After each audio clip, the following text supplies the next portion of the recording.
O ofuscamento direto causado pela lâmpada incandescente era bastante grande. E isto levou as pessoas a pensarem em como se livrar desse desconforto, já que a luz era ótima, a luz elétrica era muito melhor que a das velas e do lampião a gás, mas ela causava um desconforto. Então foi o ofuscamento direto que deu início, digamos, à teoria da iluminação, da engenharia de iluminação. Então, nessas fotografias a gente pode sentir muito bem qual é o efeito de perda de acuidade visual quando nós temos uma fonte brilhante atrás de uma fisionomia, por exemplo, face de uma pessoa. Então, quando nós estamos na rua, como nesta foto, em que existe um poste atrás da pessoa que vem à nossa direção, esse ponto brilhante obriga a nossa pupila a se fechar e a gente perde a acuidade visual da fisionomia da pessoa. A gente não consegue identificar detalhes e, portanto, a gente perde a noção da fisionomia e vê uma silhueta. Isto é muito comum nas ruas, principalmente quando os postes têm luminárias altamente ofuscantes. Na imagem seguinte, nós estamos vendo a entrada de uma casa com o portão da rua e uma luz brilhante à esquerda. Se nós colocarmos a mão na esquerda, nós vamos ver que existe uma pessoa na porta, porque aí nós vemos a superfície iluminada e não vemos mais o brilho. E reparem que quando existe o brilho, a pessoa não é identificada e o muro, a grade, a fachada da casa também são fortemente prejudicados.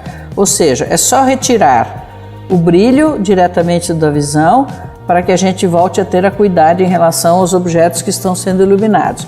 Portanto, na iluminação a gente tem que lembrar o seguinte: não importa que fonte seja, o que a gente quer ver é o ambiente iluminado e não a fonte luminosa. Por isso que todos os luminários têm que ter altíssimo controle de ofuscamento. O que acontece muito aqui no Brasil, as pessoas usam difusores para tampar supostamente a fonte luminosa. Acontece que os difusores continuam sendo altamente brilhantes e eles continuam sendo ofuscantes.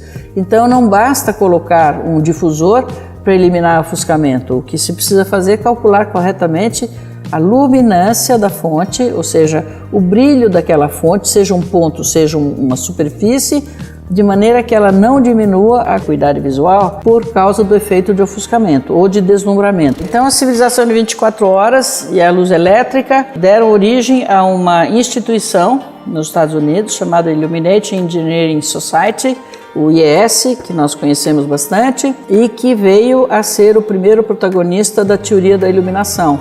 Ou foi o primeiro grupo de pessoas que se dedicou objetivamente ao estudo e ao desenvolvimento do que hoje se chama engenharia de iluminação. No final do capítulo a gente vai colocar como uma curiosidade histórica esse surgimento do IES e a participação da Hall of Fame Glass Company nesse processo. O capítulo de hoje é mais uma vez um embasamento daquilo que nós vínhamos falando anteriormente no capítulo 1. Capítulo 3, ao contrário, será de conhecimentos específicos que serão aplicados diretamente nos nossos projetos. Então, nós ficamos aqui aguardando o próximo capítulo, que é o capítulo 3. Nós vamos falar de visão e de ambiente, de luz, visão e ambiente. Até a próxima!